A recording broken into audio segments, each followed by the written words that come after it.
Alright guys, now I'm going to walk you through the framework for creating irresistible offers. So before we dive in, I'm going to show you everything, every steps required to build an irresistible offer inside your own agency. Now, you want to keep in mind your offer does not equal a service or a guarantee.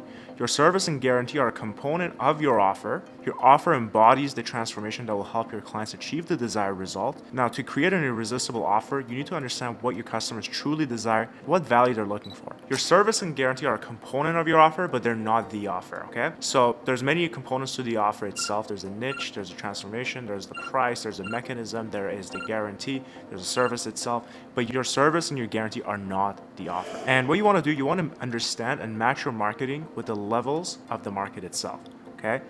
Now, what I mean by that is at level 1, you're the first mover, okay? You're first to the market, and you really want to build on the claim of delivering their desired transformation, and you want to make it as powerful as possible. This is the best place to be because you really have very little, or if not no competitors, and it's very rare that you end up here. Level 2, that's when you're second to the market. You're second or very early, right? You might be one of the first 5, 10, 15 people to enter that very specific market. You really need to highlight the transformation and run with it to its absolute limit. Level 3 is the renewal phase.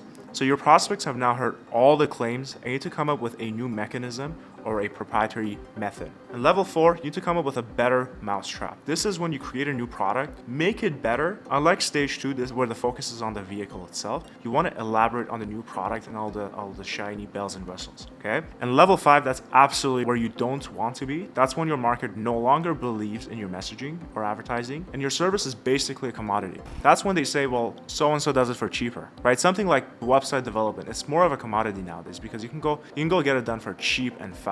It really doesn't require tens of thousands of dollars as it used to before. And in the early 2000s, it would have costed so much money to create a website. Now you can probably get it done for 50 or 100 bucks. So what you want to do, you want to determine your market sophistication level by researching and studying the claims and marketing strategies of your direct competitors. So you could do this by having discovery calls, by talking to the market themselves, literally sit down with them, have a conversation, and gain real-time feedback on their awareness, engage their awareness by your offering, right? Tell them about what you do, what you're trying to do, and ask them what their thoughts are, right? Literally tell them how you want to price it, how you want to present it, what are the terminologies you use.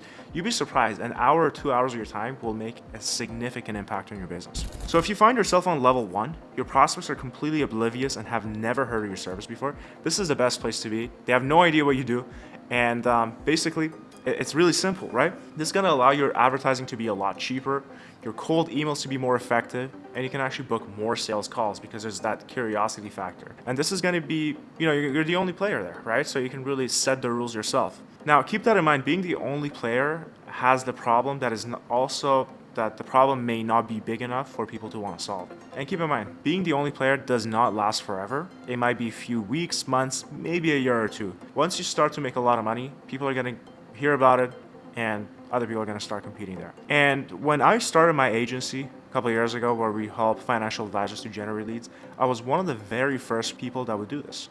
There wasn't that many lead generation agencies for financial advisors. It just didn't really exist. And it was really, really easy for us to book calls. Literally, we would reach out to people and add them as a connection on LinkedIn. People would respond themselves, right? As you can see here, this prospect responded and said, "Hi, glad to connect. How are you doing? I see you help wealth managers book more appointments. So how do you do that exactly?" Literally, all we did was reach out to them and connect, and people would reach out themselves because the market was hungry, okay? And the very first few months, there was absolutely no competition. Fast forward, now it's 6 years later, it's become ultra competitive. When I first started, we would use 2 LinkedIn profiles, and we would just reach out to prospects and book at least 10 discovery calls every single week. Nowadays, you need to have 6 to 8 LinkedIn profiles to achieve a similar result with more skeptical prospects.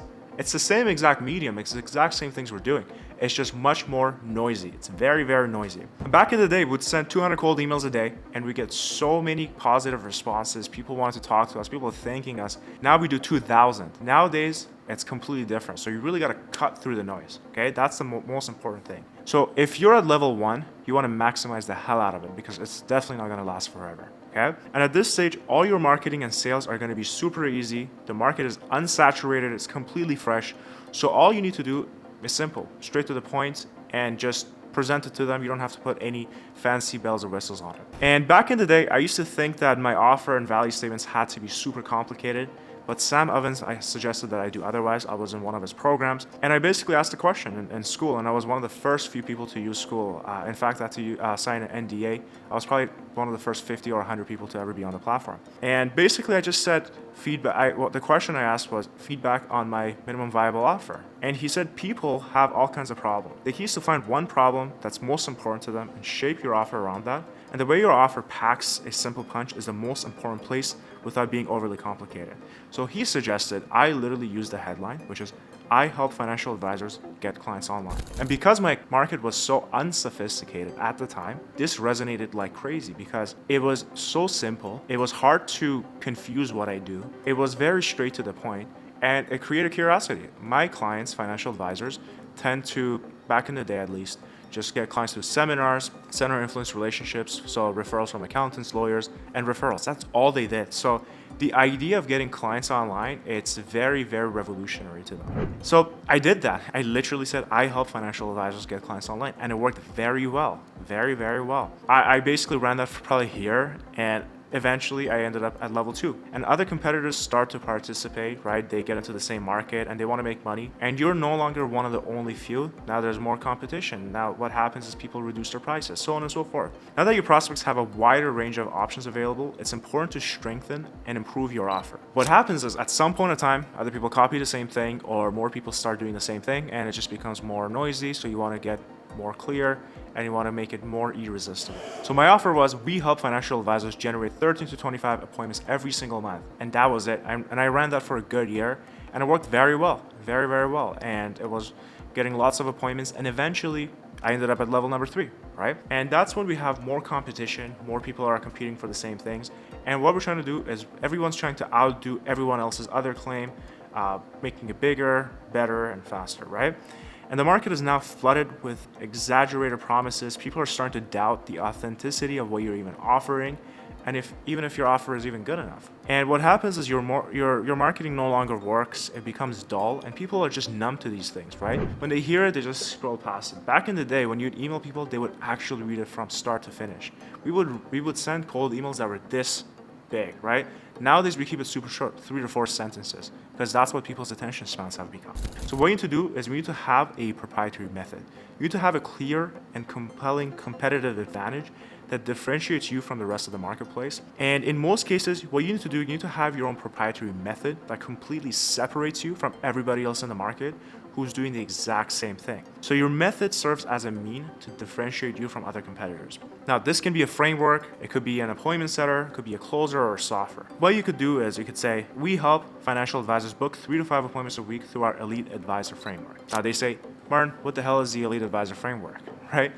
Because it's different. They don't know what it is. It's ambiguous. That's sort of what you want. Now, you can name it literally whatever you want, but having a proprietary method is going to help you differentiate from everybody else in the market who's just, another one of those marketing agencies, right? The market is super exhausted with Alex Hormozi's followers flooding it with these absurd $100 million offers. And I'm noticing a pattern that is becoming very difficult to generate interest with such outlandish offers. And it's very apparent that in every single niche, such as real estate, agency owners, dentists, coaches, consultants, I can go all day. Not saying that it won't work, but you gotta be very, very creative. So at level 4, which is where most people are at probably, I'm assuming, your market sophistication level is significantly higher. They've heard all the bold claims, right? All the shiny bells and whistles. And they've witnessed many, many of these things come and go. And some of them have even tried some of these strategies. They've been burnt by your competitors, other people who've came in, made such outlandish offers. And now for the rest of their lives, your prospects think that cold emails don't work, or LinkedIn outreach doesn't work, or cold calling doesn't work, whatever you want to say, whatever it is you sell. So what you want to do, you want to differentiate yourself and demonstrate that your offer is basically the most sensible choice for them. You need to repeat what they did, transitioning them from level 1 to level 2. You want to repeat that once again, from going from level 3 to level 4 and onwards, right? So what you could say, we generate an extra $200,000 in revenue for your firm in the next 12 months through our Elite Advisor Framework, or you don't pay. That is super, super outlandish. That is super crazy. But you want to make sure that it actually works. You don't want to just say that for the sake of saying it, because if it doesn't work, people will ask for refunds and people will be upset and you're not going to get clients, and the negative backlash will make it so that you don't get any clients ever again. Don't do that. Make sure that you can actually deliver on this. So what I would do, if you have clients, work with them, see how much you can generate for them over the next 12 months, and see if it's feasible, if it's reasonable. So that's what you want to do at level 4. And if you're at level 5, you just want to quit. I'm kidding. But at level 5, your market has become bombarded with different sort of variations of your services and offers. Prospects have basically become completely numb to this. And at this point, you're just a commodity. You're no longer superior. You're just like a cup of coffee. They can get it from Starbucks, they get it from McDonald's, Tim Hortons, or any other shop that sells coffee. That's your service is the same exact thing.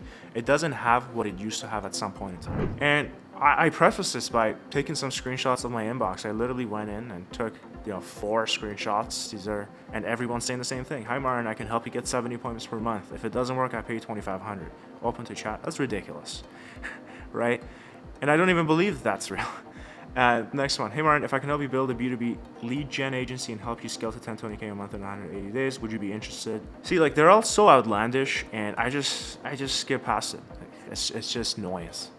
It's just white noise. So what you want to do, you want to appeal to the market and making it a smoother and easier experience. You want to think about it. How does your market feel, and what experiences does your service offer that they cannot get anywhere else? Guys, at this point, it's just white noise. So what you want to do is basically say something along the lines of, you can offer more things, right? You can offer an account manager that works with them one-on-one for a full period of 12 months, offer them more support, offer them help, offer them things that they cannot get anywhere else, right? You really want to spend time doing that. And this can only be done if you understand the market at a deep level. So if you're taking discovery calls with people in your market about your services, you want to take notes, find out what's going on in the market, and change and adapt your message according to that. And once we have sophistication nailed down, we also want to take market awareness into consideration. Now, there are 5 stages of market awareness. Level 1 is unaware, so meaning they're not aware of the desire or their desire to solve the problem. Level 2 is they're problem aware. They know that they have a problem that they need to solve, but they just don't know how to solve it or what specific solutions there are out there. And level 3, they're solution aware. So they know that there is a solution to their problem out there, but they don't know any specific product or service to solve it. Okay, they know there's something out there, they just haven't done their research. They don't know much about it yet. And level 4, they're product aware. They know the existence of your product, but they aren't completely aware or convinced that it will work for them. So they think that, hey, this product will probably help me, but they're not 100% sure. And at level 5, they know exactly what your product does, and they probably, just haven't gone around to exploring or purchasing it yet, right? That's where they're at. So you want to take into account that every prospect is at a different level of awareness. Not everybody's operating at the same exact level. So with that being said, how do we actually craft an offer that is good, right? That is irresistible, that gets people to want to respond to you and book meetings and become clients? So the first thing you need to do is you need to pick a niche. Now, a niche is a specific group of people who have a specific problem, who are in specific circumstances. Now, specialists earn more money. Example would be a general physician versus a brain surgeon. When you look at a GP or your family doctor, they're typically in a very small, dim office. It's very, they see like 15, 20 patients a day, and they make good money, right? They make, say, $100 to upwards of $400,000 a year. But they're working very long hours. They're working 16 hours a day sometimes. And on the other hand, you have the brain surgeon who works in a fancy office, who sees like 2 patients a week, and they make millions. And they're even praised all the time. So you want to be the specialist. That's why being a specialist pays a lot of dividends. And once you're a specialist, your marketing is a lot more powerful. Conversations are more meaningful, and it's much easier to get clients and when you know who you should be talking to. And you know who does this really well? Lawyers, right? There's divorce lawyers, there's personal injury lawyers, there's patent lawyers, there is commercial lawyers. There's a lawyer for every specific thing, because they're very niche down, okay? There's immigration lawyers. If you want to immigrate to the States, you're not going to go talk to a personal injury lawyer. You're going to go talk to an immigration lawyer, right? So it's really hard to also be the best in the world at multiple things, but it's very easy to become one of the best if you do only one thing and become really good at that one specific thing. Once you become a specialist, you start to speak their language and their jargon that they use on a day-to-day basis, so you're able to relate more to your prospects. So your marketing becomes more powerful. When you talk to them, they relate to you, and it just overall becomes more powerful. And also, your niche-specific case studies and testimonials will help build trust and basically close more clients. When we get clients that are in the same niche that come to us, they say, well, you helped so and so and so. I feel like this program would work for me. Whereas if someone else in a different niche comes to me, let's say a dentist, they're not going to feel confident that I could help them because all our case studies are not relevant to them. However, if I had a dentist case study, then they would say, well, we helped so and so pull in $20,000 a month in extra revenue for the past 6 months. That gives them more confidence they would actually want to do business. And by having a niche, you can have a razor sharp message. Okay, guys? So first step is your niche. Next is your transformation. Now, this is the promise of their ideal situation that's made to the niche. So your niche is here, and this is their transformation. And in between that, there's blockers, right? There's roadblocks that you need to help them overcome. So what you need to do, you need to understand your dreams, clients, goals, and aspirations. You gotta know exactly what it is they want. And you need to, the core of any compelling offer is the specific outcome or the goal that customers expect to achieve, is what they actually want. So for instance, accountants, not only do they want clients, but they want business clients, right? Business owner clients. Every niche is different, right? Every niche has a specific thing that it is that they want. And for instance, real estate agents, they like seller leads. They love sellers. They don't like buyers all that much. They like sellers because it's guaranteed money almost. It's really, really easy, much easier, and they get paid more. And the goal should be clear, it should be tangible, aligned with their business capabilities, right? It can't be such an outlandish goal that they don't feel like they can achieve. And market research and engagement with the target audience are essential to determine the right goal. So what I would do, I would talk to the audience, right? I would literally go, if your niche is real estate agents, just call them, ask them to go for a coffee, tell them that you're working on a project or you're starting a business, if they'll be willing to give you 20 minutes of their time.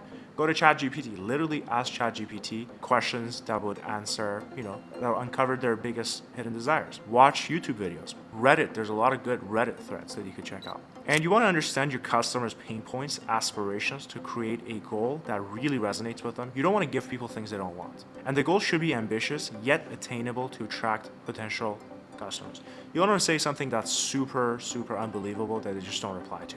And what you want to do, you want to conduct market research to identify customers' desires and pain points. So again, ChatGPT, YouTube, Reddit. And you want to tailor the goal to address the needs and aspirations. And you want to test different goals, different desires, and different outcomes to really gauge their effectiveness. And you want to use their language as well. So if they use specific jargon, use it. My clients, they say words such as AUM, which is Assets Under Management. So things like that, I throw that in there. It makes me look more researched and professional. The next step is you want to have a roadmap. You want to have an action plan. So this is going to create what we want to do, we want to create a detailed step-by-step roadmap. Make it very, very clear so that they know exactly what happens at every step of the engagement. So from the moment they start working with you to the moment they get their first client, what exactly happens in between? What's required on their end? What is it that you do? So that's going to help you basically give them more peace and comfort knowing that you know exactly what to do. And you want to be persuasive, right? To enhance persuasiveness of your offer, you want to offer a clear roadmap so that people know exactly what's going on. You want to make sure it's tangible. You want to make sure there is a sense of direction, that they are not confused and they know what's going on. You want to make sure everything's practical so that it's attainable. They can do it every single day. Make sure it's simple. You want to make sure it's not complicated. I've done it in the past where we made the roadmap and the action plan very, very complex with a lot of diagrams. And all it did, it just scared people away because they thought it's too complicated and they don't have the time for it, and they just threw it down the line. And you want to outline specific tasks and activities for your prospective clients to hit, say, extra $20,000 a month or whatever it is that you're offering. Next, what you want to do, you want to have a guarantee. So this is basically a risk reversal. It's going to help them make a faster decision. And if you can't offer a guarantee, you want to think to yourself, why is it that you can't? Because that means your product is not up to par yet, and you want to go back and work on the product, right? You don't want to just offer a guarantee for the sake of offering a guarantee. You just want to actually have a guarantee. So it's going to help you and the prospect make a faster decision. It's a safety net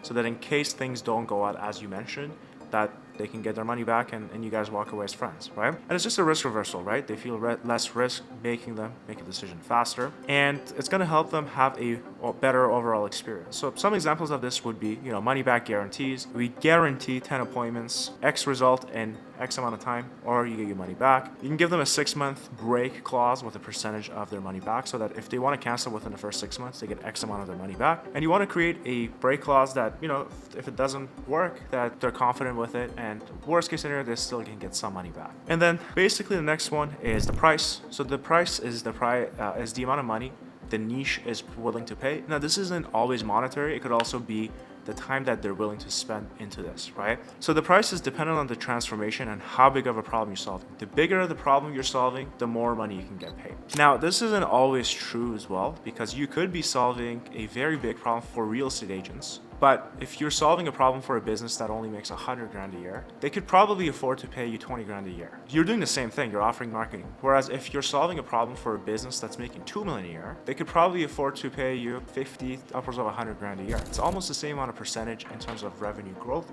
One can afford to pay so much more, and you're doing the exact same work.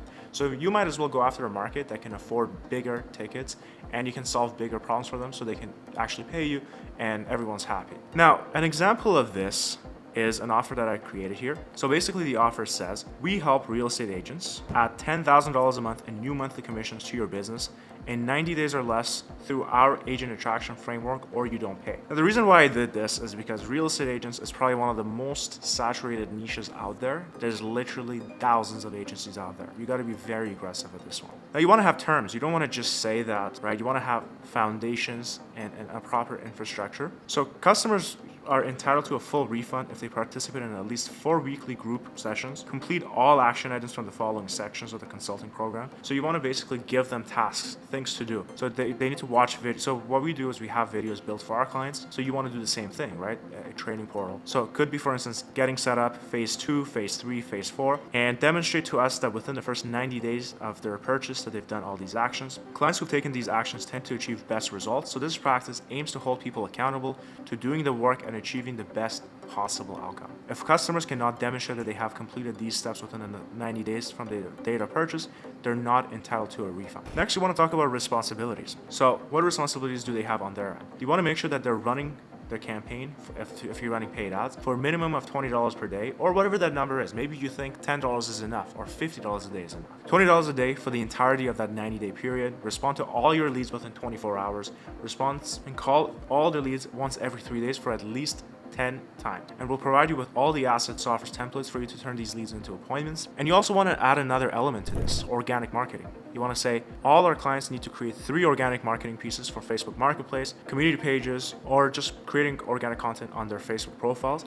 We'll give you the frameworks for organic content in order to fill your calendar with these additional qualified leads, right? So you don't want to make it so easy that anyone can just ask for a refund. This is a no-brainer offer, right? Now, if they actually do all this stuff, it is very hard for anyone to not get clients, right? And even if, you might only get them $7,000 a month in extra commissions. If they're happy with 7,000, they're never going to cancel. No one's really going to think to themselves, oh, I didn't hit 10 grand, I'm going to cancel. I only made 7, right? As long as you have an offer that has proper terms, it's very clear, they know what's their responsibility, what they need to do, and you want to give them additional tasks so that they can actually become successful, right? Organic marketing is big. So you want to make sure everything's not on you. They also play a role in this. All right, guys, if you enjoyed this video, make sure to like, comment, subscribe, go down to the description section below and join my free school group where I give away a lot of these videos as well.